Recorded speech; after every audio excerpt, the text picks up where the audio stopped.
So there's this lake in the western United States that's unlike any other lake in the world. It's one of the oldest lakes on the planet, over 500 meters deep, and sits nestled amongst 5 snow-capped peaks that are over 2,700 meters, which contribute to it having extremely clear water, like Bahamas clear water. But here's the catch. It's extremely cold, like some of the coldest water you've ever experienced. But I mean, just look at it. You have to jump in.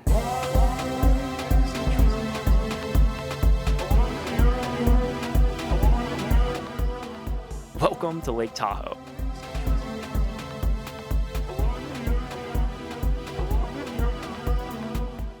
At 22 miles long and 12 miles wide, with 75 miles of Jeffrey Pine Line shore, it's one of California's, if not the United States' crown jewels. At its deepest point, Tahoe is 1,645 feet deep, putting it at the second deepest lake in the US, behind Oregon's Crater Lake, and the 16th deepest lake in the entire world. For reference, if you were to drop the Empire State Building to the bottom of the lake, the tip of the building would still be 200 feet below surface. Basically, what made it so deep is the fact that the lake sits on a fault line where California is being pulled from Nevada. The two plates are literally being ripped apart. So through the same uplift that created the Sierra Nevada crowning the lake, it causes the lake's floor to stretch over time, making it deeper and deeper over hundreds of thousands of years. Nicknamed the Lake of the Sky, the lake gets its famous crystal clarity from the close mountains surrounding the lake, where snow runoff and 63 creeks and streams feed directly into the lake.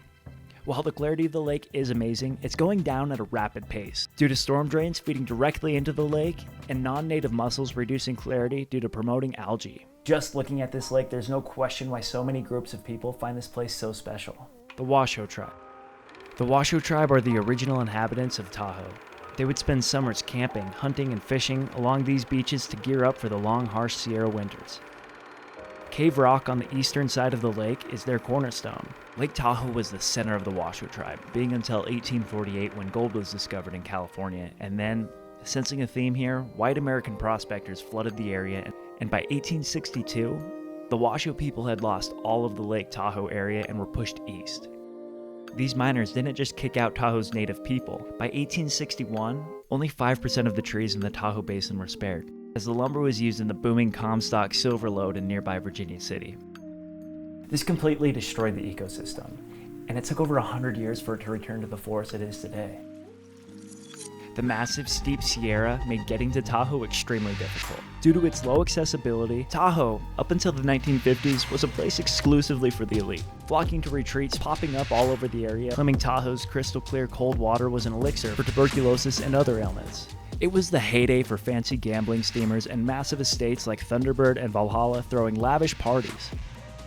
And the effects of this are still seen today by the mansions and vacation homes surrounding the lakes, typically owned by seasonal residents who only live there for a few months out of the year, juxtaposed to the poorer population that actually keeps the towns going year-round but still struggle to keep up with the high cost of living. This isn't a problem limited to Lake Tahoe. It's most seasonal vacation retreats, typical of the rest of the Sierras. It wasn't until the popularity of family cars and more available recreation time for the middle class when Tahoe really exploded.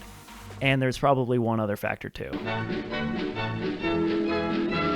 The first televised Olympics in 1960. All contributed to Tahoe exploding into the year-round playground it is today.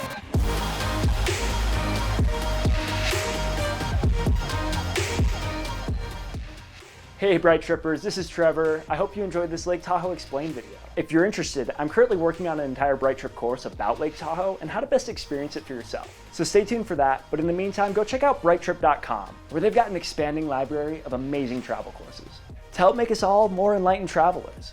So thanks for watching and happy travels.